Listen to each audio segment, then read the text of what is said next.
എല്ലാവർക്കും പുതിയൊരു വീഡിയോയിലോട്ട് സ്വാഗതം. നമ്മൾ ഇന്ന് ഡിസ്കസ് ചെയ്യുന്നത് PSC ഇന്നലെ നടന്ന 10th പ്രിലിംസിലെ ക്വസ്റ്റ്യൻസ് ആണ്. ജോഗ്രഫിയിൽ ചോദിച്ചിട്ടുള്ള ക്വസ്റ്റ്യൻസ് ആണ് നമ്മൾ ഇന്ന് ഡിസ്കസ് ചെയ്യുന്നത്. അത് SCRTയിലെ ക്വസ്റ്റ്യൻസ് ആണ് ചോദിച്ചിരിക്കുന്ന എല്ലാം തന്നെ. അപ്പം നമുക്ക് ക്വസ്റ്റ്യൻ നോക്കിയിട്ട് അത് ഏത് ചാപ്റ്ററിൽ നിന്നാണ് ചോദിച്ചതെന്നും കൂടെ പറയാം. ആദ്യത്തെ ക്വസ്റ്റ്യൻ നോക്കാം. കാരക്കോറം പർവ്വതനിരയുമായി ബന്ധപ്പെട്ട ശരിയായ പ്രസ്താവന ഏതൊക്കെയാണെന്നാണ് ചോദിച്ചേക്കുന്നത്. ആൻസർ ഓപ്ഷൻ സി ആണ്. 1ഉം 3ഉമാണ് ശരി. കാരക്കോറം പർവ്വതനിരയിലാണ് ഗോഡ്വിൻ ഓസ്റ്റിൻ സ്ഥിതി ചെയ്യുന്നത്. കാരക്കോറം പർവ്വതനിരയുടെ തുടർച്ചയാണ് ടിബറ്റിലെ കൈലാസ പർവ്വതനിര. ഇത് ചോദിച്ചിരിക്കുന്നത് പഴയ SCRTയിലെ 10ാം ക്ലാസ്സിലെ വൈവിധ്യങ്ങളുടെ ഇന്ത്യ എന്ന ചാപ്റ്ററിൽ നിന്നാണ് ചോദിച്ചിരിക്കുന്നത്. ഇവിടെ പറയുന്നുണ്ട്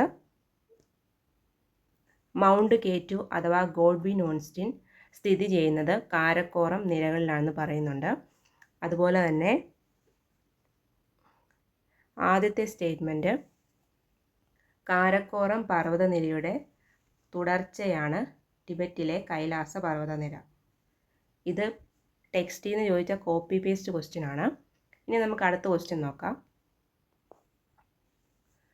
താഴെ തന്നിരിക്കുന്നവയിൽ ഉപദ്വീപിയൻ നദിയുമായി ബന്ധപ്പെട്ട ശരിയായ പ്രസ്താവന ഏതെന്നാണ് ചോദിച്ചിരിക്കുന്നത്. ശരിയായത് 1ഉം 3ഉമാണ്. നർമ്മദ നദി ഉത്ഭവിക്കുന്നത് ഛത്തീസ്ഗഡിലെ മൈക്കില മലനിരകളിൽ നിന്നാണ്. ഉപദ്വീപിയൻ നദികൾക്ക് അപരദന തീവ്രത താരതമ്യേന കുറവാണ്. ആൻസർ ഓപ്ഷൻ സി ആണ്. നമുക്കിനി SCRT ടെക്സ്റ്റ് നോക്കാം. ഇവിടെ സെയിം SCRT ചാപ്റ്ററിൽ നിന്നാണ് ക്വസ്റ്റ്യൻ വന്നിരിക്കുന്നത്. ഇവിടെ പറയുന്നുണ്ട് നർമ്മദ നദിയുടെ ഉത്ഭവം ഛത്തീസ്ഗഡിലെ മൈക്കില നിരകളിൽ നിന്നാണെന്ന് പറയുന്നുണ്ട്. ഇവിടെ പറയുന്നുണ്ട് ഉപദ്വീപീയ നദികൾക്ക് അപരദന തീവ്രത താരതമ്യേന കുറവാണ്. ഇമ്പോർട്ടൻ്റ് ആണ്. ഈ ചാപ്റ്റർ പഠിക്കാതെ നിങ്ങൾ ഇനിയുള്ള എക്സാമിന് പോവല്ല്. 10ാം ക്ലാസ്സിലെ 7ാമത്തെ ചാപ്റ്ററാണ് വൈവിധ്യങ്ങളുടെ ഇന്ത്യ. നമുക്ക് അടുത്ത ക്വസ്റ്റ്യൻ നോക്കാം. ഉത്തരപർവ്വത മേഖലയിൽ സ്ഥിതി ചെയ്യുന്ന ഹിമാചൽ പ്രദേശ്, ടിബറ്റ് എന്നിവയെ തമ്മിൽ ബന്ധിപ്പിക്കുന്ന പ്രധാന ചുരം. ആൻസർ ഓപ്ഷൻ ബി ആണ്, ഷിപ്കില. നമുക്ക് SCRT ചാപ്റ്റർ നോക്കാം. ഇതും സെയിം ചാപ്റ്ററിൽ നിന്നാണ് ചോദിച്ചിരിക്കുന്നത്.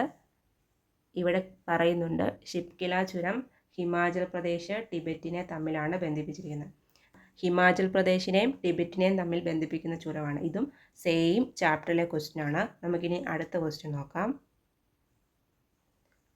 അടുത്ത ക്വസ്റ്റ്യൻ ഇന്ത്യയിലെ പ്രധാന ആണവോർജ്ജ നിലയമായ റാവത്ത്വട്ട സ്ഥിതി ചെയ്യുന്ന സംസ്ഥാനം. ആൻസർ ഓപ്ഷൻ ഡി ആണ്, രാജസ്ഥാനാണ് ആൻസർ. ഇതും SCRTയിലെ ക്വസ്റ്റ്യൻ തന്നെയാണ്. നമുക്ക് നോക്കാം.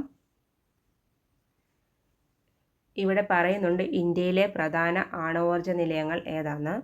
റാവത്ത്വട്ടയാണ് ചോദിച്ചിരിക്കുന്നത്, രാജസ്ഥാനിലാണ്. ഈ തന്നിരിക്കുന്ന എല്ലാം ഇമ്പോർട്ടൻ്റ് ആണ്, റിപ്പീറ്റഡ് ആയിട്ട് ചോദിച്ചിട്ടുള്ളതാണ്. താരാപൂർ മഹാരാഷ്ട്രയിലാണ്. കൽപ്പാക്കവും കൂടംകുളവും തമിഴ്നാടാണ്. കൈഗ കർണാടകമാണ്. കാക്രപ്പാറ ഗുജറാത്താണ്. നറോറ ഉത്തർപ്രദേശാണ്. ഞാൻ ജോഗ്രഫിയുടെ ഒരു PYQ വീഡിയോ ചെയ്തിട്ടിട്ടുണ്ട്, കാണാത്തവരത് കാണണം. ഈ ക്വസ്റ്റ്യൻസ് എല്ലാം അതിൽ പറഞ്ഞിട്ടുണ്ടായിരുന്നു. നമുക്ക് അടുത്ത ക്വസ്റ്റ്യൻ നോക്കാം. മഹാരാഷ്ട്രയിലെ റോഹ മുതൽ കർണാടകത്തിലെ മംഗലാപുരം വരെയുള്ള സഞ്ചാരപാതയിൽ കൊങ്കൺ റെയിൽവേ പിന്നിടുന്ന നദികളുടെ എണ്ണം 146 നദിയാണ്. ഇതും ടെക്സ്റ്റിലെ ക്വസ്റ്റ്യൻ ആണ്. നമുക്ക് SCRT ചാപ്റ്റർ ഏതാണെന്ന് നോക്കാം. ഇവിടെ ഒരു ബോക്സിൽ പറയുന്നുണ്ട് കൊങ്കൺ റെയിൽവേ പറ്റി. അതിൽ നദികളുടെ എണ്ണം മെൻഷൻ ചെയ്തിട്ടുണ്ട്, 146 ആണ്. കൊങ്കൺ റെയിൽവേ നിർമ്മാണം പൂർത്തീകരിച്ചത് 1998-ലാണ്. മഹാരാഷ്ട്രയിലെ റോഹ മുതൽ കർണാടകയിലെ മംഗലാപുരം വരെയാണ്. ഇനി അടുത്ത എക്സാമിന് ഇതിൻ്റെ നീളം ചോദിക്കാം. 760 ആണ്. നദികൾ 146 ആണ്. അതുപോലെ തന്നെ ഈ പാതയിൽ ഏകദേശം 2000 പാലങ്ങളും 91 തുരങ്കങ്ങളുമുണ്ട്. PSC ആയതുകൊണ്ട് ഇനി ഇതൊക്കെ ചോദിക്കാൻ ചാൻസ് ഉണ്ട്. 2000 പാലങ്ങളും 91 തുരങ്കങ്ങളുമുണ്ട്. ഏഷ്യയിലെ ഏറ്റവും വലിയ റെയിൽ തുരങ്കം ഇവിടെയാണ്. മഹാരാഷ്ട്ര, ഗോവ, കർണാടകം എന്നീ സംസ്ഥാനങ്ങൾ ഈ സംരംഭത്തിൻ്റെ പങ്കാളികളാണ്. ആദ്യത്തെ സ്റ്റേജിൽ പുതിയ SCRTയിലെ ക്വസ്റ്റ്യൻസ് ആണ് ചോദിച്ചിരിക്കുന്നത്. പക്ഷേ രണ്ടാമത്തെ സ്റ്റേജിൽ എല്ലാം തന്നെ പഴയ SCRTയിലെ ക്വസ്റ്റ്യൻ ആണ് കോപ്പി പേസ്റ്റ് ആയിട്ട് ചോദിച്ചിരിക്കുന്നത്. നമുക്കിനി അടുത്ത ക്വസ്റ്റ്യൻ നോക്കാം. ഒഡീഷയിൽ സ്ഥിതി ചെയ്യുന്ന പ്രധാനപ്പെട്ട ഇരുമ്പയിര് ഖനന മേഖല. ആൻസർ ഓപ്ഷൻ എ ആണ്, സുന്ദർഗഡ് ആണ്. അടുത്ത ക്വസ്റ്റ്യൻ, ദേശീയ ജലപാത NW3 കടന്നു പോകുന്ന ഇന്ത്യൻ സംസ്ഥാനം കേരളമാണ്. ഇനി നമുക്ക് SCERT ചാപ്റ്റർ നോക്കാം. ഈ ക്വസ്റ്റ്യൻസ് എല്ലാം തന്നെ വന്നിരിക്കുന്നത് 10ാം ക്ലാസ്സിലെ 2 ചാപ്റ്ററിൽ നിന്നാണ്. വൈവിധ്യങ്ങളുടെ ഇന്ത്യയും ഇന്ത്യ സാമ്പത്തിക ഭൂമിശാസ്ത്രവും. നമുക്കിനി ആ 2 ചാപ്റ്ററിലെ ഇമ്പോർട്ടൻ്റ് ആയിട്ട് ഇനി വരുന്ന എക്സാമിന് ചോദിക്കാൻ ചാൻസ് ഉള്ള കുറച്ച് ക്വസ്റ്റ്യൻസ് ഡിസ്കസ് ചെയ്യാം. ഇന്ന് ചോദിച്ച ക്വസ്റ്റ്യൻ ഇതാണ്, ഒഡീഷയിൽ സ്ഥിതി ചെയ്യുന്നത്. ഇവിടെ തന്നിട്ടുണ്ട് സുന്ദർഗഡ്. ഇതാണ് എക്സാമിന് വന്നത്. ഇനി ഉള്ള ബാക്കി എല്ലാതും ഇമ്പോർട്ടൻ്റ് തന്നെയാണ്. നമുക്ക് അതുകൂടെ നോക്കാം. ജാർഖണ്ഡിൽ സ്ഥിതി ചെയ്യുന്നതാണ് സിംഹം ദുർഗ്. കർണാടകത്തിൽ ബെല്ലാരി, ചിക്കമംഗളൂർ, ഷിമോഗ, ചിത്രദുർഗ് ഇവയെല്ലാം. ഗോവയിൽ മർമഗോവ, അതിലിപ്പോൾ തമിഴ്നാട്ടിലെയും കുഴപ്പമില്ല, സേലം, നീലഗിരി നമുക്കറിയാവുന്നതാണ്. ഒഡീഷയിലെ ഇമ്പോർട്ടൻ്റ് ആണ് സുന്ദർഗഡ്, മയൂർഭഞ്ച്, ഝാർ. ജാർഖണ്ഡിലെ സിംഹം ദുർഗ്. കർണാടകം ബെല്ലാരി, ചിക്കമംഗളൂർ, ഷിമോഗ, ചിത്രദുർഗ്. ഈ 5 എണ്ണം ഇമ്പോർട്ടൻ്റ് ആണ്. ഇനി വരുന്ന എക്സാമിന് ചോദിക്കാം. ഇമ്പോർട്ടൻ്റ് ആണ്, ഒന്നുകൂടെ പറയാം. ഒഡീഷയിൽ സുന്ദർഗഡ്, മയൂർഭഞ്ച്, ഝാർ. ജാർഖണ്ഡിൽ സിംഹം ദുർഗ്. കർണാടകത്തിൽ ബെല്ലാരി, ചിക്കമംഗളൂർ, ഷിമോഗ, ചിത്രദുർഗ്. ഗോവ മർമഗോവ. തമിഴ്നാട് സേലം, നീലഗിരി. അടുത്ത ക്വസ്റ്റ്യനും കൂടെ നോക്കാം. ഇതാണ് ഇന്നത്തെ എക്സാമിന് ചോദിച്ചത്. കേരളത്തിൽ കൊല്ലം മുതൽ കോട്ടപ്പുറം വരെ, ഇപ്പോൾ അത് കോഴിക്കോട് വരെ ആക്കിയിട്ടുണ്ട്, പശ്ചിമതീര കനാൽ എന്നറിയപ്പെടുന്നത് ദേശീയ ജലപാത 3 ആണ്. നമുക്ക് ബാക്കിയും കൂടെ നോക്കാം. 1986 ഉൾനാടൻ ജലഗതാഗത അതോറിറ്റി രൂപം കൊണ്ടത്. ഇമ്പോർട്ടൻ്റ് ആണ്. ഉൾനാടൻ ജലഗതാഗത അതോറിറ്റി രൂപം കൊണ്ടത് 1986. പ്രീവിയസ് ചോദിച്ചിട്ടുണ്ട്. 1986 ഇമ്പോർട്ടൻ്റ് ആണ്. 1986. ദേശീയ ജലപാത 1 ഗംഗാ നദിയിലാണ്. അലഹബാദ് മുതൽ ഹാൽഡിയ വരെയാണ്. ഈ ടേബിൾ കുറേ വട്ടം ചോദിച്ചിട്ടുണ്ട്. അതിലൊന്നാണ് നാഷണൽ വാട്ടർവേ 1 ഗംഗാ നദിയിലാണ്. അലഹബാദ് മുതൽ ഹാൽഡിയ വരെയാണ്. ഇതിൻ്റെ നീളവും ചോദിച്ചിട്ടുണ്ട്. 1620 കിലോമീറ്റർ ആണ്. 1620 കിലോമീറ്റർ ആണ്. ദേശീയ ജലപാത 2 ബ്രഹ്മപുത്ര നദിയിലാണ്. സതിയ മുതൽ ധുബ്രി വരെയാണ്. 891 കിലോമീറ്റർ ആണ്. ബ്രഹ്മപുത്ര നദിയിലാണ്. സതിയ മുതൽ ധുബ്രി വരെയാണ്. 891 കിലോമീറ്റർ ആണ്. അടുത്തത് പറഞ്ഞു ദേശീയ ജലപാത 3 കേരളത്തിലാണ്. കൊല്ലം മുതൽ കോഴിക്കോട് വരെയാണ്. പശ്ചിമതീര കനാൽ 205 കിലോമീറ്റർ. ദേശീയ ജലപാത 4 ഗോദാവരി കൃഷ്ണ നദികളുമായി ചേർന്നാണ്. കാക്കിനഡ മുതൽ പുതുച്ചേരി വരെയാണ്. അതിൻ്റെ നീളം 1905. 1095. ദേശീയ ജലപാത 5 പൂർവ്വതീര കനാലുമായി ബന്ധിപ്പിച്ചിട്ടുള്ള ബ്രഹ്മണി മഹാനദി ഡെൽറ്റ നദീവ്യവസ്ഥയാണ്. അതിൻ്റെ നീളം 623 കിലോമീറ്റർ. ഇത് 5 എണ്ണം ഇമ്പോർട്ടൻ്റ് ആണ്. നിങ്ങൾ മസ്റ്റായിട്ട് പഠിക്കണം. ഒന്നുകൂടെ പറയാം. ദേശീയ ജലപാത 1 ഗംഗാ നദിയിലാണ്. അലഹബാദ് മുതൽ ഹാൽഡിയ വരെയാണ്. അതിൻ്റെ നീളം 1620 കിലോമീറ്റർ. പ്രീവിയസ് ആയിട്ട് ചോദിച്ചിട്ടുണ്ട്. 1620 കിലോമീറ്റർ. ദേശീയ ജലപാത 2 ബ്രഹ്മപുത്ര നദിയിലാണ്. സതിയ മുതൽ ധുബ്രി വരെയാണ്. 891 കിലോമീറ്റർ ആണ്. അടുത്ത് ദേശീയ ജലപാത 3 ആണ്. കേരളത്തിലാണ്. കൊല്ലം മുതൽ കോട്ടപ്പുറം വരെയാണ്. പശ്ചിമതീര കനാൽ എന്നറിയപ്പെടുന്നു. 205 കിലോമീറ്റർ ആണ്. ദേശീയ ജലപാത 4 ഗോദാവരി കൃഷ്ണ നദികളുമായി ചേർന്ന് കാക്കിനഡ മുതൽ പുതുച്ചേരി വരെയുള്ളതാണ്. 1095 കിലോമീറ്റർ. അടുത്ത് ദേശീയ ജലപാത 5 പൂർവ്വതീര കനാലുമായി ബന്ധിപ്പിച്ചിട്ടുള്ള ബ്രഹ്മണി മഹാനദി ഡെൽറ്റ നദീവ്യവസ്ഥയാണ്. 623 കിലോമീറ്റർ. അടുത്ത് നോക്കാം. അടുത്ത എക്സാമിന് ചോദിച്ചൊരു ക്വസ്റ്റ്യൻ ആയിരുന്നു, റാബിയെക്കുറിച്ച് ചോദിച്ചായിരുന്നു. റാബി വിള ഓപ്ഷനിൽ തന്നിട്ട് ചോദിച്ചായിരുന്നു. എന്നിട്ടൊരു ഖാരിഫ് വിള തന്നപ്പം അതിൽ റാബി അല്ലാത്തത് ഏതെന്നാണ് ചോദിച്ചത്. അപ്പം നമുക്ക് ഇത് നോക്കാം. ഈ ടേബിൾ ഇമ്പോർട്ടൻ്റ് ആണ്. 3 കാർഷിക കാലങ്ങളുണ്ട്: ഖാരിഫ്, റാബി, സെയ്ദ്. കൂടുതലും ചോദിക്കുന്ന ഖാരിഫും റാബിയുമാണ്. ഖാരിഫിൻ്റെ വിളയിറക്കൽ കാലം ജൂൺ മാസത്തിലാണ്, അതായത് മൺസൂണിൻ്റെ ആരംഭം. അത് വിളവെടുക്കുന്നത് നവംബർ ആദ്യവാരമാണ്, മൺസൂണിൻ്റെ അവസാനം. മൺസൂണിൻ്റെ ആരംഭത്തിൽ തുടങ്ങും, തീരുമ്പോൾ അത് വിളവെടുക്കും. ജൂണിൽ വിളയിറക്കും, നവംബറിൽ വിളവെടുക്കും. പ്രധാന വിളകൾ ഏതെന്ന് വെച്ചാൽ നെല്ലുണ്ട്, ചോളം, പരുത്തി, തിനവിളകൾ, ചണം, കരിമ്പ്, നിലക്കടല. ഇമ്പോർട്ടൻ്റ് ആണ്. നെല്ല്, ചോളം, പരുത്തി, തിനവിളകൾ, ചണം, കരിമ്പ്, നിലക്കടല. അടുത്തത് റാബിയാണ്. നവംബർ മധ്യം മുതലാണ്, ശൈത്യകാല ആരംഭത്തിലാണ് വിളയിറക്കുന്നത്. വിളവെടുക്കുന്നത് മാർച്ചിലാണ്. വേനലിൻ്റെ ആരംഭത്തിൽ വിളവെടുക്കും. ഈ വിള ഇറക്കുന്ന കാലവും വിളവെടുപ്പ് കാലവും പഠിക്കണം. പ്രീവിയസ് ചോദിച്ചിട്ടുണ്ട്. റാബി പ്രധാന വിളകൾ ഗോതമ്പ്, പുകയില, കടുക്, പയറുവർഗ്ഗങ്ങൾ. ഗോതമ്പ്, പുകയില, കടുക്, പയറുവർഗ്ഗങ്ങൾ. സെയ്ദ് മാർച്ചിലാണ്, വേനലിൻ്റെ ആരംഭത്തിലാണ്. ജൂണിൽ വിളവെടുക്കും, മൺസൂണിൻ്റെ ആരംഭത്തിൽ. അത് പഴവർഗ്ഗങ്ങളും പച്ചക്കറികളുമാണ്. സെയ്ദ് പഴവർഗ്ഗങ്ങളും പച്ചക്കറികളുമാണ്. ഖാരിഫ് ഇമ്പോർട്ടൻ്റ് ആണ്. അതിൻ്റെ നെല്ലുണ്ട്, ചോളം, പരുത്തി, തിനവിളകൾ, ചണം, കരിമ്പ്, നിലക്കടല. റാബി ഗോതമ്പ്, പുകയില, കടുക്, പയറുവർഗ്ഗങ്ങൾ. സൈദ് പഴവർഗ്ഗങ്ങളും പച്ചക്കറികളും. ഇവിടെ തിനവിളകൾ എന്താന്ന് പറയുന്നുണ്ട്. ചെറുധാന്യങ്ങളെയാണ് തിനവിളകൾ എന്ന് വിളിക്കുന്നത്. ഭക്ഷ്യധാന്യങ്ങളിൽ ഉൾപ്പെടുന്ന ജോവർ, ബജ്ര, റാഗി. ജോവർ, ബജ്ര, റാഗി ഇവയാണ് തിനവിളകൾ എന്ന് പറയുന്നത്. അടുത്ത് നോക്കാം. അടുത്ത ഈ ചാപ്റ്ററിലെ ഒരു ഇമ്പോർട്ടൻ്റ് ആയിട്ടുള്ളൊരു ക്വസ്റ്റ്യൻ ആണ്. പ്രീവിയസ് ഇയർ ചോദിച്ചിട്ടുണ്ട്. ഇത് സ്റ്റേറ്റ്മെൻ്റ് ആയിട്ട് തരും, എന്നിട്ട് ഏതാ ശരിയെന്ന് ചോദിക്കും, അല്ലെങ്കിൽ ഇത് ഏതിനെക്കുറിച്ചാണ് പറയുന്നതെന്ന് ചോദിക്കും. അപ്പോൾ നമുക്ക് നെല്ലിനെക്കുറിച്ച് നോക്കാം. ഇന്ത്യയിലെ മുഖ്യ വിളയായ നെല്ലൊരു ഖാരിഫ് വിളയാണ്. എന്താണ്? നെല്ലൊരു ഖാരിഫ് വിളയാണ്. ഇമ്പോർട്ടൻ്റ് ആണ്, കുറേ വട്ടം ചോദിച്ചിട്ടുണ്ട്. നെല്ലൊരു ഖാരിഫ് വിളയാണ്. നെല്ലൊരു ഖാരിഫ് വിളയാണ്. എക്കൽ മണ്ണാണ് നെൽകൃഷിക്ക് അനുയോജ്യം. ഏത് മണ്ണാണ്? എക്കൽ മണ്ണാണ്. ഇതൊക്കെ സ്റ്റേറ്റ്മെൻ്റായിട്ട് ചോദിച്ചിട്ടുണ്ട്. എക്കൽ മണ്ണാണ് നെൽകൃഷിക്ക് അനുയോജ്യം.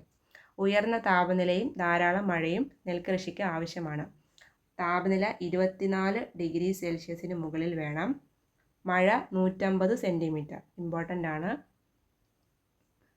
നെല്ലിനെ 4ആയിട്ടൊന്ന് കണക്ട് ചെയ്താൽ നമുക്ക് വേണമെങ്കിൽ ഓർത്തിരിക്കാം. 24 എന്നല്ല, അപ്പം നെല്ല് 4, 24 ഞാനങ്ങനെ ഓർക്കുന്നത്. അപ്പം ഉയർന്ന താപനില 24 ഡിഗ്രി സെൽഷ്യസിന് മുകളിലും ധാരാളം മഴയും. മഴ എത്ര വേണം? 150 സെൻറ്റിമീറ്ററിൽ കൂടുതൽ വേണം. പിന്നെ മഴ കുറഞ്ഞ പ്രദേശങ്ങളിലും ജലസേചന സൗകര്യത്തോടെ നെൽകൃഷി ചെയ്തു വരുന്നുണ്ട്. നദീതടങ്ങളിലും തീരസമതലങ്ങളിലുമാണ് മുഖ്യമായും നെൽകൃഷി ചെയ്യുന്നത്. അതുപോലെ തന്നെ സിവാലിക് പർവ്വതച്ചെരുവിലും നെൽകൃഷി ചെയ്തു വരുന്നുണ്ട്. പെട്ടെന്ന് നമ്മൾ ഓർക്കത്തില്ല, അപ്പം ഇത് പഠിക്കണം നിങ്ങൾ, ഇമ്പോർട്ടൻ്റ് ആണ്. നെല്ലൊരു ഖാരിഫ് വിളയാണ്. എക്കൽ മണ്ണാണ് നെൽകൃഷിക്ക് അനുയോജ്യം. ഉയർന്ന താപനില 24 ഡിഗ്രി സെൽഷ്യസ്. മഴ 150 സെൻറ്റിമീറ്ററിൽ കൂടുതൽ. അതുപോലെ തന്നെ സിവാലിക് പർവ്വതച്ചെരുവുകളിലും നെൽകൃഷി ചെയ്യുന്നുണ്ട്. ഇമ്പോർട്ടൻ്റ് ആണിത്. അടുത്തത് നോക്കാം. അടുത്തത് ഗോതമ്പിനെ കുറിച്ചാണ്. ഇന്ത്യയിൽ ഉൽപ്പാദനത്തിൽ 2ാം സ്ഥാനത്തുള്ള വിളയാണ് ഗോതമ്പ്. ഗോതമ്പ് ഒരു റാബി വിളയാണ്. ഇമ്പോർട്ടൻ്റ് ആണ്. ഗോതമ്പ് ഒരു റാബി വിളയാണ്. ഒത്തിരി വട്ടം ചോദിച്ചിട്ടുണ്ട്. ഗോതമ്പ് ഒരു റാബി വിളയാണ്. നീർവാഴ്ചയുള്ള എക്കൽ മണ്ണാണ് ഗോതമ്പ് കൃഷിക്ക് ഉത്തമം. ഇമ്പോർട്ടൻ്റ് ആണ്. നീർവാഴ്ചയുള്ള എക്കൽ മണ്ണാണ്. നെല്ലിന് എക്കൽ മണ്ണാണ്, ഗോതമ്പിന് നീർവാഴ്ചയുള്ള എക്കൽ മണ്ണാണ്. മുഖ്യമായും മിതോഷ്ണ മേഖലയിലാണ് കൃഷി ചെയ്യുന്നത്. മിതോഷ്ണ മേഖലയിലാണ് കൃഷി ചെയ്യുന്നത്. ഈ വിളയ്ക്ക് 10 ഡിഗ്രി സെൽഷ്യസ് മുതൽ 26 ഡിഗ്രി സെൽഷ്യസ് വരെ താപനില. നെല്ലിന് 24 ഗോതമ്പിന് 10 മുതൽ 26 ഡിഗ്രി സെൽഷ്യസ് വരെയാണ് താപനില. മഴ എത്ര വേണം? 75 സെൻറ്റിമീറ്റർ. നെല്ലിന് 150 മതിയായിരുന്നു, ഗോതമ്പിന് അതിൻ്റെ പകുതി മതി, 75 സെൻറ്റിമീറ്റർ മതി. അതുപോലെ താപനില 10 മുതൽ 26 ഡിഗ്രി സെൽഷ്യസ്, ഒരു 2 കൂടുതൽ 26 ഡിഗ്രി സെൽഷ്യസ് വേണം. അപ്പം ഇന്ത്യയിൽ ഉൽപ്പാദനത്തിൽ 2ാം സ്ഥാനത്താണ്. ഗോതമ്പ് ഒരു റാബി വിളയാണ്. നീർവാർച്ചയുള്ള എക്കൽ മണ്ണാണ് ഗോതമ്പ് കൃഷിക്ക് വേണ്ടത്. പിന്നെ മുഖ്യമായും മിതോഷ്ണ മേഖലയിലാണ് കൃഷി ചെയ്യുന്നത്. ഇവിടെയാണ് മിതോഷ്ണ മേഖലയിലാണ് ഗോതമ്പ് കൃഷി ചെയ്യുന്നത്. 10 മുതൽ 26 ഡിഗ്രി സെൽഷ്യസ് വരെ വേണം താപനില. 75 സെൻറ്റിമീറ്റർ മഴയും ആവശ്യമാണ്. അടുത്ത് നോക്കാം. അടുത്തത് ചോളത്തെക്കുറിച്ചാണ്. ഭക്ഷ്യവിളകളുടെ ഉൽപ്പാദനത്തിൽ ചോളത്തിന് 3-ാം സ്ഥാനമാണ്. ഉഷ്ണകാലത്തും ശൈത്യകാലത്തും ഇന്ത്യയിൽ കൃഷി ചെയ്യുന്നുണ്ട്. ഉഷ്ണകാലത്തും കൃഷി ചെയ്യുന്നുണ്ട്, ശൈത്യകാലത്തും കൃഷി ചെയ്യുന്നുണ്ട്. ശരാശരി 75 സെൻറ്റിമീറ്റർ വാർഷിക വർഷതാപം വേണം. 75 സെൻറ്റിമീറ്റർ. നീർവാർച്ചയുള്ള ഫലഭൂയിഷ്ഠമായ മണ്ണാണ് അനുയോജ്യം. നീർവാർച്ചയുള്ള ഫലഭൂയിഷ്ഠമായ മണ്ണാണ് അനുയോജ്യം. മധ്യപ്രദേശ്, കർണാടകം, രാജസ്ഥാൻ, ഉത്തർപ്രദേശ് എന്നീ സംസ്ഥാനങ്ങളിലാണ് മുഖ്യമായും ചോളം കൃഷി ചെയ്യുന്നത്. നെല്ല്, ഗോതമ്പ്, ചോളം എന്നിവയെ കൂടാതെ ബാർലി, തിനവിളകൾ, പയറുവർഗ്ഗങ്ങൾ തുടങ്ങിയവയും ഇന്ത്യയിലെ ഭക്ഷ്യവിളകളാണ്. അടുത്ത് നോക്കാം. നമ്മൾ ഇത്രയും നേരം നോക്കിയത് ഭക്ഷ്യവിളകളെക്കുറിച്ചാണ്. ഇനി നാണ്യവിളകളെക്കുറിച്ച് നോക്കാം. നാണ്യവിള 4 ടൈപ്പ് ഉണ്ട്. നാരുവിളയുണ്ട്, പാനീയവിളയുണ്ട്, സുഗന്ധവിളയുണ്ട്, മറ്റു വിളകൾ. നാരുവിള എന്ന് പറയുന്നത് പരുത്തി, ചണം എന്നിവയൊക്കെയാണ്. പരുത്തി, ചണം. പാനീയ വിളകളിൽ തേയിലയും കാപ്പിയും. പാനീയ വിളകളിൽ തേയില, കാപ്പി. സുഗന്ധ വിളകളാണ് ഏലം, കുരുമുളക്. സുഗന്ധ വിളകളാണ് ഏലം, കുരുമുളക്. മറ്റു വിളകളിൽ വരുന്നതാണ് കരിമ്പ്, റബ്ബർ. നമുക്കിനി ഇവയൊക്കെ നോക്കാം. പരുത്തി കൃഷിയെക്കുറിച്ചാണ്. പരുത്തി കൃഷിക്ക് മഞ്ഞുവീഴ്ചയില്ലാത്ത വളർച്ചാ കാലവും 20 മുതൽ 30 ഇമ്പോർട്ടൻ്റ് ആണ് 20 മുതൽ 30 ഡിഗ്രി സെൽഷ്യസ് ആണ് താപനില വേണ്ടത്. ചെറിയ തോതിൽ വാർഷിക വർഷതാപവും പരുത്തി കൃഷിക്ക് ആവശ്യമാണ്. കറുത്ത മണ്ണും എക്കൽ മണ്ണുമാണ് അനുയോജ്യം. 20 മുതൽ 30 ഡിഗ്രി സെൽഷ്യസ് വരെയാണ് താപനില. പിന്നെ കറുത്ത മണ്ണും എക്കൽ മണ്ണുമാണ് ഏറ്റവും അനുയോജ്യം. വസ്ത്രനിർമ്മാണ രംഗത്ത് ലോകവ്യാപകമായി ഉപയോഗിക്കുന്നതിനാൽ പരുത്തിയെ യൂണിവേഴ്സൽ ഫൈബർ എന്ന് പറയുന്നു. റിപ്പീറ്റഡ് PYQ ആണ്. യൂണിവേഴ്സൽ ഫൈബർ എന്ന് പറയുന്നത് പരുത്തിയാണ്. അതുപോലെ തന്നെ ഇന്ത്യയിലെ ഏറ്റവും വലിയ കൃഷി അധിഷ്ഠിത വ്യവസായമാണ് പരുത്തി തുണി വ്യവസായം. എന്താണ്? ഇന്ത്യയിലെ ഏറ്റവും വലിയ കൃഷി അധിഷ്ഠിത വ്യവസായമാണ് പരുത്തി തുണി വ്യവസായം. ഇന്ത്യയിലെ ആദ്യത്തെ പരുത്തി തുണി മിൽ സ്ഥാപിതമായത് 1818 കൊൽക്കത്തയ്ക്ക് സമീപമുള്ള ഫോർട്ട് ഗ്ലാസ്റ്ററിലാണ്. ഇമ്പോർട്ടൻ്റ് ആണ്. ആദ്യത്തെ പരുത്തി തുണി മില്ല് സ്ഥാപിതമായത് 1818 കൊൽക്കത്തയിലെ ഫോർട്ട് ഗ്ലാസ്റ്ററിലാണ്.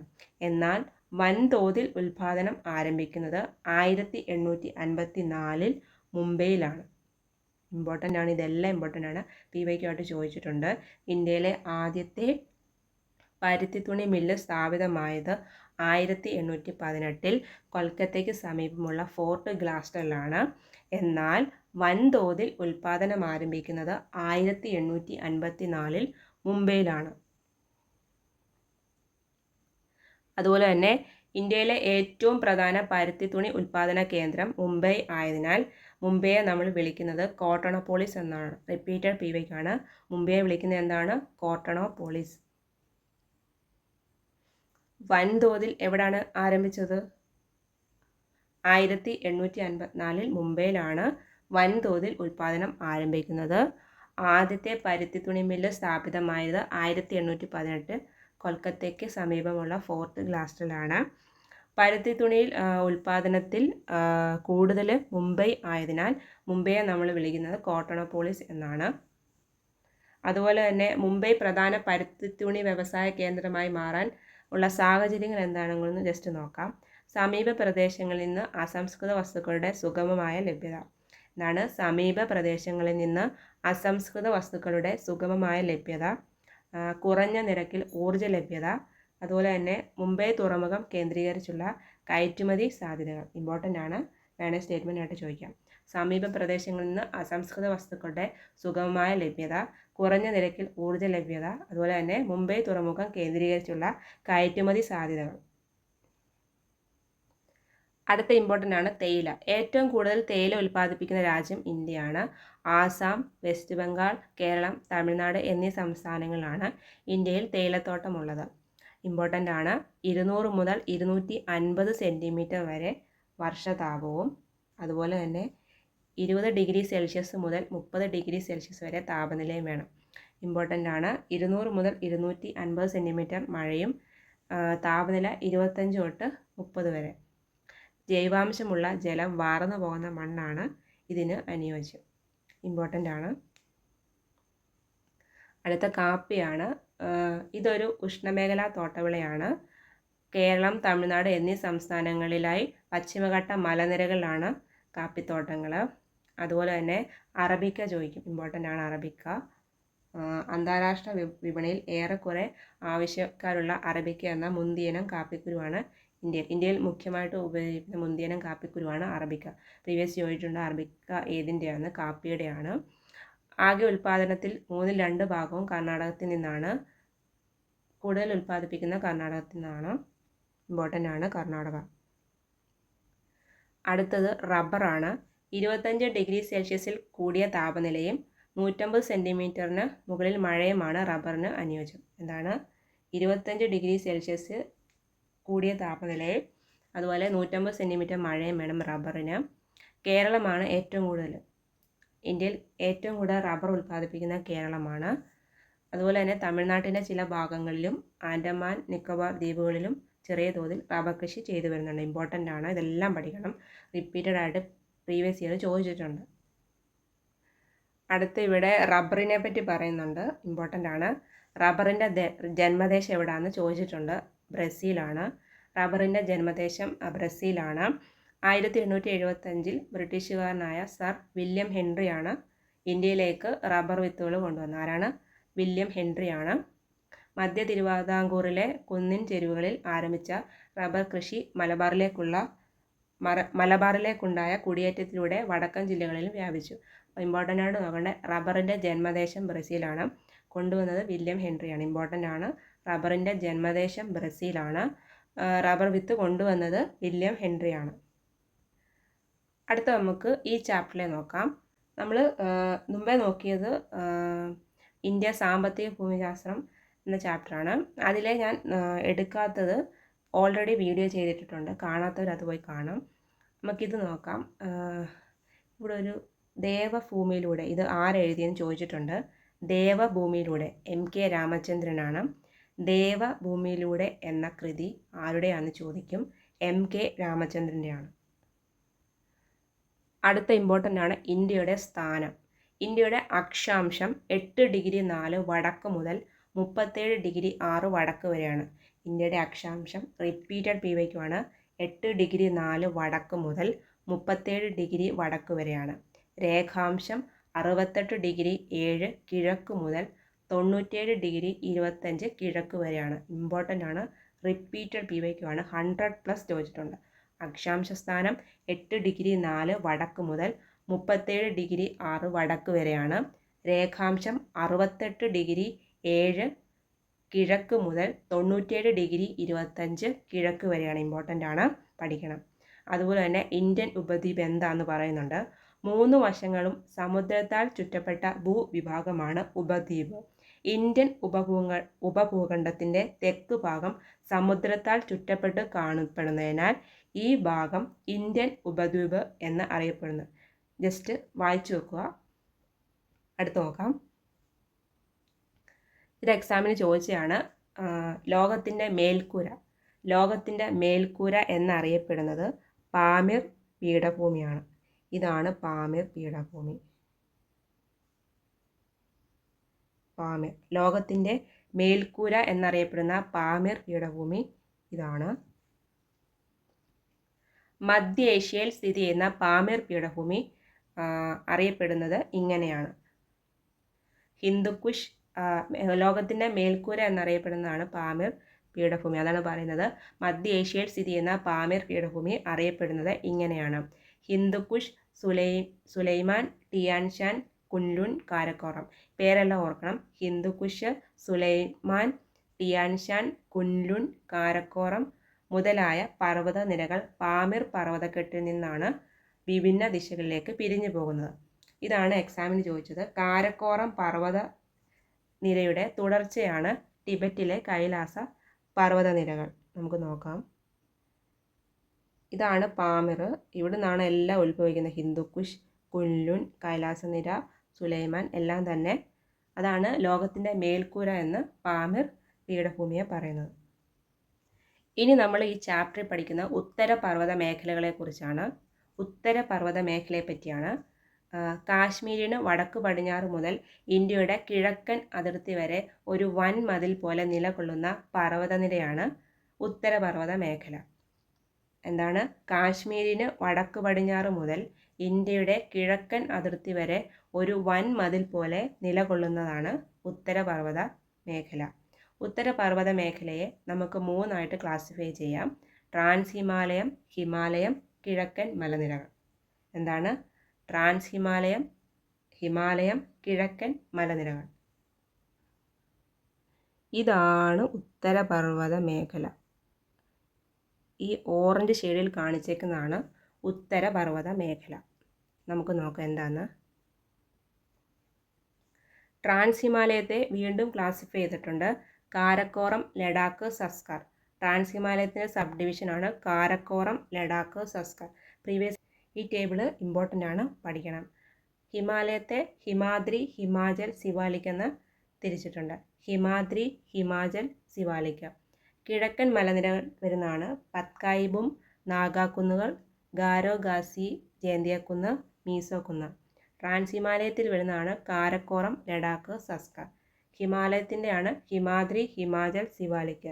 കിഴക്കൻ മലനിരകളാണ് പത്കായിബും, നാഗാക്കുന്ന്, ഗാരോ ഖാസി, ജേന്തിയക്കുന്ന്, മീസോ കുന്ന്. നമുക്കിനി പിക്ചറിൽ നോക്കാം. ഈ പിക്ചറിൽ നമുക്ക് കാണാം, റെഡിൽ മാർക്ക് ചെയ്തേക്കുന്നതാണ് ട്രാൻസ് ഹിമാലയത്തിൻ്റെ ഇതിൽ വരുന്നത് കാരക്കോറം, ലഡാക്കും, സസ്കറും. അതുപോലെ വയലറ്റ് ഷെയ്ഡിൽ വരുന്നതാണ് ഹിമാലയത്തിൻ്റെ സബ് ഡിവിഷൻ ഹിമാദ്രി, ഹിമാചൽ, സിവാലിക്. ഹിമാദ്രി, ഹിമാചൽ, സിവാലിക്. കിഴക്കൻ കുന്നെന്ന് പറയുമ്പം ഗ്രീൻ ഷെയ്ഡിൽ പത്കായികും, നാഗാ കുന്നുകൾ, മീസോ, ഗാരോ ഖാസി, ജയന്തിയ. ഗാരോ ഖാസി, ജയന്തിയ എവിടെ, ഏത് സംസ്ഥാനത്താണ് ചോദിച്ചിട്ടുണ്ട്? മേഘാലയാണ് ഗാരോ ഖാസി, ജയന്തിയ. നമുക്ക് നോക്കാം, ഡീറ്റെയിൽ ആയിട്ട് നോക്കാം. ട്രാൻസ് ഹിമാലയൻ നോക്കാം. കാരക്കോറം, ലഡാക്ക്, സസ്കർ എന്നീ പർവ്വത നിരകൾ ചേർന്നാണ് ട്രാൻസ് ഹിമാലയൻ. ഏതൊക്കെയാണ്? കാരക്കോറം, ലഡാക്ക്, സസ്കർ. ഇന്ത്യയിലെ ഏറ്റവും ഉയരമുള്ള കൊടുമുടിയായ മൗണ്ട് കേറ്റു അഥവാ ഗോഡ്വിൻ ഓസ്റ്റിൻ, അതിൻ്റെ ഉയരം പഠിക്കണം. 86.11 മീറ്ററാണ് ഉയരം. ഇത് സ്ഥിതി ചെയ്യുന്നത് കാരക്കോറം നിരയിലാണ്. ഇതാണ് ഇന്ന് ചോദിച്ചത്, എക്സാമിന് ചോദിച്ചതാണ്.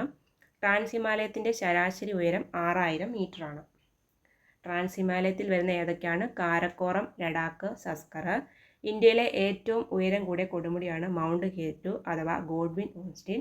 അതിൻ്റെ ഉയരം 86.11 ആണ്. നമുക്ക് ഹിമാലയം നോക്കാം. ഹിമാലയം. ട്രാൻസ് ഹിമാലയത്തിനും കിഴക്കൻ മലനിരകൾക്കും ഇടയിൽ വടക്കു പടിഞ്ഞാറ് തെക്ക് കിഴക്ക് ദിശയിലാണ് ഹിമാലയ പർവ്വതനിരകൾ സ്ഥിതി ചെയ്യുന്നത്. ഈ പർവ്വതനിരകൾക്ക് ഏകദേശം 2400 കിലോമീറ്റർ നീളമുണ്ട്. നീളം എത്ര? 2400 കിലോമീറ്റർ. ലോകത്തിലെ ഉയരമേറിയ നിരവധി കൊടുമുടികൾ ഇതിൽ ഉൾപ്പെടുന്നു. കിഴക്കൻ പ്രദേശങ്ങളിലേക്ക് പോകുന്തോറും പർവ്വതങ്ങളുടെ ഉയരം കുറഞ്ഞു വരുന്നതായി കാണാം. കാശ്മീർ പ്രദേശത്ത് ഏകദേശം 400 കിലോമീറ്റർ വീതിയുള്ള ഉത്തരപർവ്വത നിരയ്ക്ക് അരുണാചൽ പ്രദേശ് എത്തുമ്പോൾ വീതി 150 കിലോമീറ്റർ ആണ്. കാശ്മീർ പ്രദേശത്ത് എത്രയാണ്? 400. അരുണാചൽ പ്രദേശത്ത് എത്തുമ്പോൾ 150 ആകും. ടോട്ടൽ നീളമെന്ന് പറയുന്നത് 2400 കിലോമീറ്റർ ആണ്. പക്ഷെങ്കിൽ വീതി കാശ്മീർ പ്രദേശത്ത് 400 കിലോമീറ്ററും അരുണാചൽ പ്രദേശ് വരുമ്പം 150 ആകും. ഇതിൻ്റെ വിസ്തൃതി ഏകദേശം 5 ലക്ഷം ചതുരശ്ര കിലോമീറ്റർ ആണ്. വിസ്തൃതി എത്രയാണ്? 5 ലക്ഷം ചതുരശ്ര കിലോമീറ്റർ ആണ്. അടുത്ത ഇവിടെ ബോക്സിൽ മൗണ്ട് എവറസ്റ്റിനെ പറ്റി പറയുന്നുണ്ട്, ഇമ്പോർട്ടൻ്റ് ആണ്. ഈ ബോക്സിലൊക്കെയുള്ള PSC കൂടുതലും ചോദിക്കുന്നത്. ലോകത്തിലെ ഏറ്റവും ഉയരമുള്ള കൊടുമുടിയാണ് മൗണ്ട് എവറസ്റ്റ്. ഹിമാലയ പർവ്വതത്തിലാണ്. ഇത് നേപ്പാളിലാണ് സ്ഥിതി ചെയ്യുന്നത്. ഉയരം 88-48 മീറ്റർ. ലോകത്തിലെ ഏറ്റവും ഉയരമുള്ള കൊടുമുടിയാണ് എവറസ്റ്റ്. നേപ്പാളിലാണ്. ഉയരം 88-48 മീറ്റർ. ഇനി നമുക്ക് ഹിമാലയത്തിൻ്റെ സബ് ഡിവിഷൻ നോക്കാം. ഹിമാലയത്തെ 3 ആയിട്ടാണ് ഹിമാദ്രി, ഹിമാചൽ, സിവാലിക്. ഹിമാദ്രി, ഹിമാചൽ, സിവാലിക്. ഏറ്റവും ഉയരം കൂടിയ നിരയാണ് ഹിമാദ്രി. ശരാശരി ഉയരം 6000 മീറ്ററാണ്. ഗംഗ, യമുന എന്നീ നദികളുടെ ഉത്ഭവസ്ഥാനം ഇവിടെ നിന്നാണ്. 8000 മീറ്ററിന് മുകളിൽ ഉയരമുള്ള നിരവധി കൊടുമുടികൾ സ്ഥിതി ചെയ്യുന്നു. ഉദാഹരണം കാഞ്ചൻഗംഗ, നന്ദാദേവിയൊക്കെ. ഹിമാചൽ ഹിമാദ്രിയുടെ തെക്ക് ഭാഗത്ത് സ്ഥിതി ചെയ്യുന്നു. ശരാശരി ഉയരം 3000 മീറ്റർ. ഷിംല, ഡാർജിലിംഗ് തുടങ്ങിയ സുഖവാസ കേന്ദ്രങ്ങൾ ഈ പർവ്വതനിരയുടെ തെക്കേ ചെരുവിലായി സ്ഥിതി ചെയ്യുന്നു. സുഖവാസ കേന്ദ്രങ്ങളായ ഷിംലയും ഡാർജിലിംഗും ഒക്കെ ഹിമാചലിലാണ്. അടുത്ത സിവാലിക്കാണ്. ഹിമാചലിന് തെക്കായി സ്ഥിതി ചെയ്യുന്നു. ശരാശരി ഉയരം 1220 മീറ്ററാണ്. ഹിമാലയൻ നദികൾ ഈ പർവ്വതനിരകളെ മുറിച്ചുകൊണ്ട് ഒഴുകുന്നതിനാൽ പലയിടങ്ങളിലും തുടർച്ച നഷ്ടപ്പെടുന്നു. നീളമേറിയതും വിസ്തൃതമായ താഴ്വരകൾ കാണപ്പെടുന്നു. ഇവയെ ഡൂണുകൾ എന്ന് വിളിക്കുന്നു. ഉദാഹരണം ഡെറാഡൂൺ. ഇമ്പോർട്ടൻ്റ് ആണ്. ഹിമാദ്രിയുടെ ഉയരം 6000, ഹിമാചലിൻ്റെ 3000, സിവാലിക്കിൻ്റെ 1220.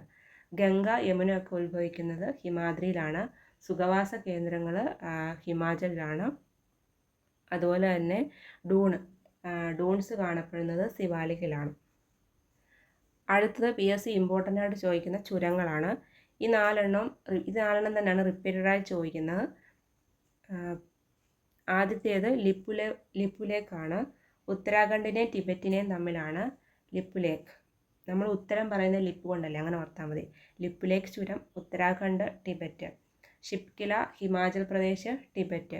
സോജില ശ്രീനഗർ, കാർഗിൽ. നാഥുല സിക്കിം, ടിബറ്റ്. നാഥൂൻ എപ്പോഴും സിക്കാന്ന് ഓർത്താൽ മതി. നാഥുല ചുരം സിക്കിമിനെയും ടിബറ്റിനെയും തമ്മിൽ. ഇമ്പോർട്ടൻ്റ് ആണ്, പഠിക്കണം. അടുത്തത് കിഴക്കൻ മലനിരകളാണ്. സമുദ്രനിരപ്പിൽ നിന്ന് ഏകദേശം 500 മുതൽ 3000 മീറ്ററാണ് ഉയരം. പൂർവാഞ്ചൽ എന്നും അറിയപ്പെടുന്നു. ഇമ്പോർട്ടൻ്റ് ആണ്, പ്രീവിയസ് ചോദിച്ചിട്ടുണ്ട്. കിഴക്കൻ മലനിരകളെ പൂർവാഞ്ചൽ എന്നും അറിയപ്പെടുന്നു. അടുത്ത് നോക്കാം. ഹിമാലയ നദികളാണ് സിന്ധു, ഗംഗ, ബ്രഹ്മപുത്ര. സിന്ധുവിൻ്റെ ഉത്ഭവം ടിബറ്റിലെ മാനസരോവർ തടാകമാണ്. എവിടാണ്? ടിബറ്റിലെ മാനസരോവർ തടാകം. ഇതിൻ്റെ നീളം 2880 കിലോമീറ്ററാണ്. ഈ നദി ഇന്ത്യയിലൂടെ ഒഴുകുന്ന 709 കിലോമീറ്റർ മാത്രമേ ഉള്ളൂ. ഇത് പതിക്കുന്നത് അറബിക്കടലിലാണ്.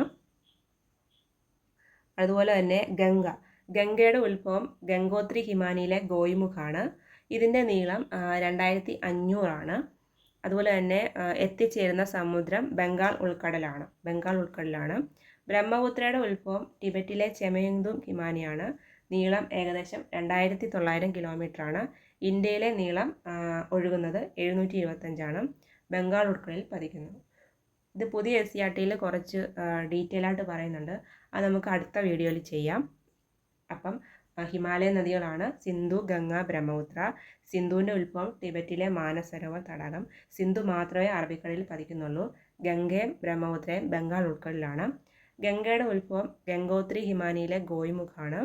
അതുപോലെ തന്നെ ബ്രഹ്മപുത്ര ടിബറ്റിലെ ചെമയുങ്തും ഹിമാനിയാണ്. അടുത്തത് ഉത്തര മഹാസമതലമാണ്. അത് നമുക്ക് അടുത്ത വീഡിയോയിൽ ചെയ്യാം, അല്ലെങ്കിൽ വീഡിയോ കുറച്ച് ലെങ്ത് ആവും, അപ്പോൾ നിങ്ങൾക്ക് ബോറടിക്കും. അപ്പോൾ നമുക്ക് പാർട്ട് 2 ആയിട്ട് അടുത്ത വീഡിയോയിൽ ചെയ്യാം. പിന്നെ പുതിയ SCERTയിലെ ജോഗ്രഫി ചാപ്റ്റേഴ്സും ചെയ്യാം. നിങ്ങൾക്ക് വീഡിയോ ഇഷ്ടപ്പെട്ടെങ്കിൽ ഒന്ന് ലൈക്ക് ചെയ്യുക, സബ്സ്ക്രൈബ് ചെയ്യുക. എന്തെങ്കിലും സജഷൻസ് ഉണ്ടെങ്കിൽ പറയുക. Thank you.